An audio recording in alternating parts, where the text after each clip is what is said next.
აი რო გითხარით ახლა ზარბაზანი დააყენეს აქ გვერდთან მეთქი. საჭირო იყო იმ ზარბაზნის გაუნებელყოფა, იმიტომ რომ სერიოზულ ზიანს ვაყენებდა იქ პარლამენტის შენობაში რო ვიყავით გამაგრებული.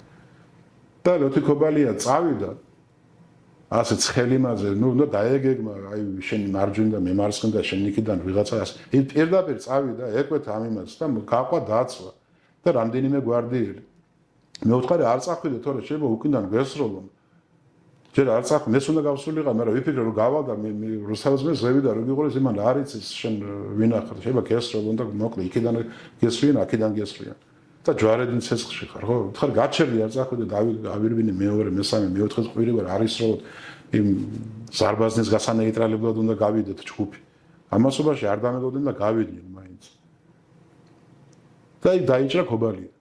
რამდენიმე ტყვია მოხდა აქ ფეხებზე, ხელზე და ბრონეჟილეტი, ჯავშანჟილეტი ჰქონდა და იმან გადაარჩინა ყოველთვის, მაგრამ ძალიან მძიმე დაიჭრა. მისი დაცვის უფროსი მოკვდა. მამუკა ბაღდავაძე კადრის ოფიცერი იყო. 22 წლის იყო და იყო საბჭოთა კავშირის შეერაღებულ ძალებში იყო ბატალიონის მეთაურის მოვალეობის შემსრულებელი. აი ახალგაზრდა ბიჭი საბჭოთა არმიის ბატალიონის ისა ამ ასაკში ფაქტიურად არ არსებობს.